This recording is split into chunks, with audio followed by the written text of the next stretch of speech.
ஜெர்மனியின் பேரரசான ஒரேதோ ஒருமுறை தனது அரசவை உறுப்பினர்களையும் ஆலோசகர்களையும் விடியற்காலையிலேயே தனது அரண்மனையில் கூட கட்டளையிட்டார்.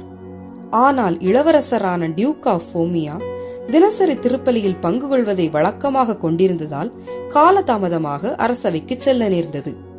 அரசவை கூடியும் இளவரசர் வராததை கண்ட பேரரசர் சபையினர் அனைவரையும் நோக்கி, தாமதமாக வரும் இளவரசருக்கு யாரும் வணக்கம் செலுத்தக்கூடாது என்று கூறினார்.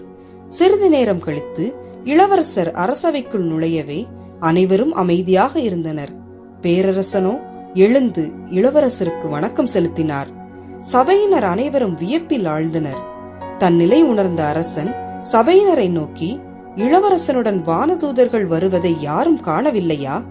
வானதூதர்கள் அரசவைக்கு வரும்போது வணக்கம் செலுத்துவது முறைதானே என்று தன்னிலை விளக்கினான். திருப்பலியின் மகத்துவம் பற்றி கூறுவதை விட வானத்து விண்மீன்களையும் கடற்கரை மணல்களையும் கூட எண்ணிவிட முடியும் என்று புனித பொனவந்தூர் கூறியுள்ளார்.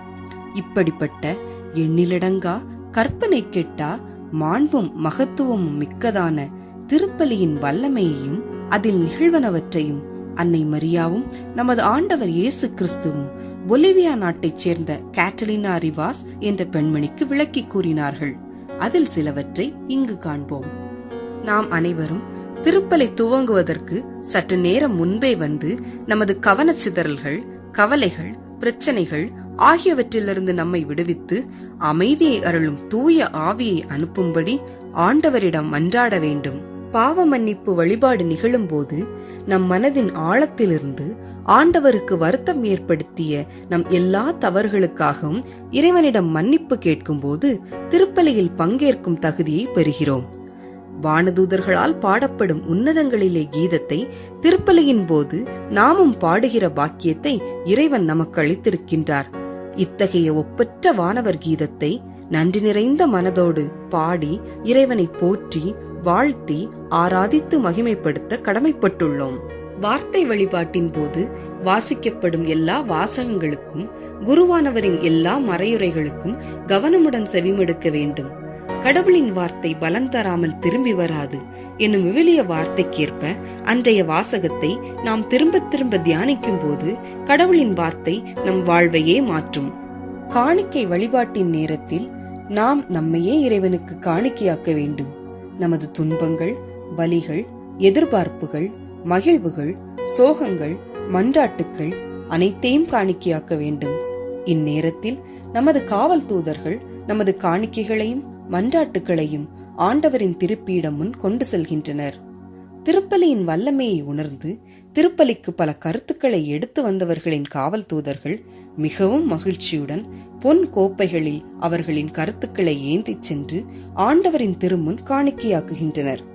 திருப்பலியின் மகிமையை உணராமல் அதில் ஆர்வமில்லாதவர்களின் காவல் தூதர்கள் வெறுங்கையோடு காணிக்கை பவனியில் பங்கு கொள்கின்றனர். திருப்பலியில் விருப்பமின்றி வெறும் கடமைக்காகவே வந்து தங்கள் சொந்த மன்றாட்டுக்களை மட்டுமே கேட்டவர்களின் காவல் தூதர்கள் சோகத்துடன் தரையை பார்த்து கொண்டு மன்றாட்டுக்களை தவிர வேறு எதையும் எடுத்துச் செல்ல முடியாமல் கவலையோடு செல்கின்றனர்.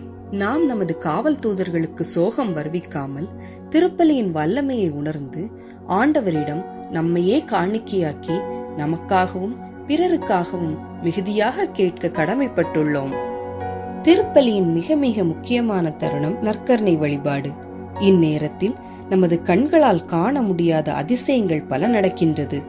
தூயவர் தூயவர் தூயவர் என்னும் கீதத்தை நாம் பாடும்போது ஆயிரக்கணக்கான வானதூதர்கள், புனிதர்கள், இறைவனிடம் சென்ற நமது உறவினர்களின் ஆன்மாக்கள் ஆலயம் முழுவதும் குழுமி பக்தியுடன் கரம் குவித்து தலை வணங்கி முழந்தாள் படியிட்டு நம்மோடு தூயவர் கீதத்தை தங்களது அழகிய குரலில் பாடுவார்கள்.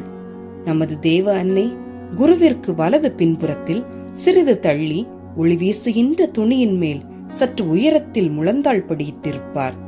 திருப்பீடத்தின் முன் சாம்பல் நிறத்தில் கரங்களை உயர்த்திய நிலையில் நிழல் உருவங்களாக உத்திரிகஸ்தல ஆன்மாக்கள் நமது மன்றாட்டிற்காக காத்திருப்பார்கள். இவர்கள் தங்களுக்காக மன்றாட முடியாத நிலையில் நமக்காக மன்றாடுகிறார்கள்.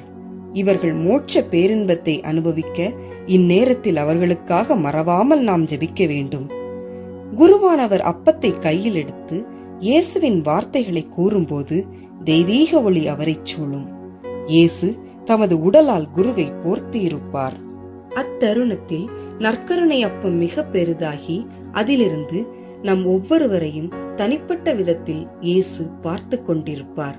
அந்நேரத்தில் நாம் நிமிர்ந்து அவரோடு நமது பார்வையை ஒன்றிணைத்து அவரிடம் மன்றாட வேண்டும். நாம் ஆண்டவரை எவ்வளவு அதிகமாய் அன்பு செய்கிறோம் என்பதை சொல்லி ஆண்டவரை ஆராதிக்க வேண்டும். அந்நேரத்தில் வானதூதர்களும் புனிதர்களும் நெற்றி தரையில் படும்படி தலைகுனிந்து வணங்குவர்.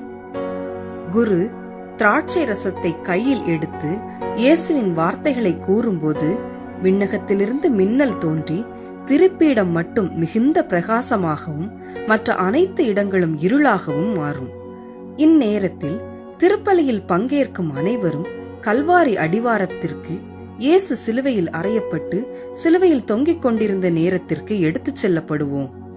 நாம் நமது கண்களால் பார்க்க முடியாவிட்டாலும் கற்பனை செய்ய இயலாவிட்டாலும் நாமும் அந்த நிமிடங்களில் கல்வாரியில் இயேசுவின் சிலுவையில் அடியில்தான் நிற்கின்றோம். இவ்வாறே நாம் ஒவ்வொரு திருப்பலியிலும் ஆண்டவரின் கல்வாரி பலியில் நாம் அவரோடு இணைகின்றோம். ஆண்டவர் இயேசு கற்றுத்தந்த ஜெபத்தை கூறும் நேரத்தில் அதை நாம் முடிந்த அளவிற்கு முழு அன்புடன் சொல்ல வேண்டும். இந்த நேரத்தில் நம் வாழ்நாட்களில் நமக்கு மிகப்பெரிய துரோகம் செய்தவர்களையும் நம் பகைவர்களையும் நம் மனதில் கொண்டு வர வேண்டும். இயேசுவின் திருப்பெயரால் நாம் அவர்களை மன்னித்து அவர்களுக்கு சமாதானம் அளிக்க வேண்டும். நமது உள்ளத்தில் சமாதானம் இல்லாத போதும் பிறர் குற்றங்களை மன்னிக்கவும் மறக்கவும் முடியாத போதும் நாம் சமாதானம் பெறுவதையும் தருவதையும் ஆண்டவர் விரும்புவதில்லை. குரு ஆண்டவரின் சமாதானம் உங்கள் அனைவரோடும் இருப்பதாக என்று கூறும்போது நாம் நமது பகைவரை மன்னிக்கும் பட்சத்தில் ஆண்டவர் ஒரு பேரொளியாக வந்து நம்மை தழுவிக்கொள்கிறார். உண்மையான சமாதானத்தை நம் மனதில் நாம் உணரும்படி செய்கின்றார். குரு தன் நாவில் நற்கரணையை வைக்கும் பொழுது நாம் குருக்களுக்காக சிறப்பாக இறைவனிடம் மன்றாட வேண்டும். குருக்களுக்காக மன்றாடி அவர்களின் புனிதத்திற்கு உதவி செய்ய ஆண்டவர் விரும்புகின்றார். நாம் ஒவ்வொருவரும் தூய இதயத்தோடு நற்கருணையை நமது நாவில் வாங்கும் பொழுது இயேசு வெண் பொன்னிறம் கொண்ட ஒளிக்கீற்றாய் நம்முள் இறங்கி நம்மை சூழ்ந்து ஆறத் தழுவிக்கொண்டு மகிழ்கிறார். நற்கருணை வாங்கியவுடன் தமது தெய்வீக தன்மையை நமது மனித தன்மை அளவிற்கு குறைத்து கொண்டு அப்பத்தின் வடிவில் நம்மோடு வந்த இறைவனுக்கு நாம் நன்றி சொல்ல வேண்டும். அந்நேரத்தில் ஆண்டவர் நமது அன்பிற்காக ஏங்கி நிற்கின்றார். இறுதியாக குரு நமக்கு இறையாசீர் வழங்கும் போது சிலுவை அடையாளத்தை மிகுந்த பக்தியுடன் வரைய வேண்டும். இதுதான் நமது வாழ்வின் கடைசி ஆசீர் என்பதை போன்று மிகுந்த மரியாதையுடனும் பக்தியுடனும் சிலுவை அடையாளம் வரைந்து கொள்ள வேண்டும். திருப்பலி முடிந்த பிறகு அவசரமாய் போய்விடாமல் சிறிது நேரம் இறைவனோடு இருந்து மகிழ்ந்து வீடு செல்ல வேண்டும். அதிதூதர்கள் சம்மனசுகள் இவர்களது புண்ணியங்களை விட நீ அதிகம் பெற்றிருக்க வேண்டும். ஏனெனில் உங்களைப் போன்று என்னை பெற்று வளமடையும் மகிழ்வு அவர்களுக்கு இல்லை. அவர்கள் ஊற்றிலிருந்து ஒரே ஒரு துளியை தான் பருகுகிறார்கள். ஆனால் நீங்களோ என்னை பெறுவதன் மூலம் பெருங்கடலின் முழுமையையும் பருகும் இரக்கத்தை பெற்றிருக்கின்றீர்கள் என இயேசு நம் ஒவ்வொருவரையும் பார்த்து கூறுகின்றார். நாமும் வல்லமைமிக்க திருப்பலியில் இயலும்பொழுதெல்லாம் பங்கெடுத்து அதன் பேறுபலன்களை பெற்று இறை ஆசீரில் மூழ்கித் திளைப்போமாக. இயேசுவுக்கே புகழ், மரியே வாழ்க.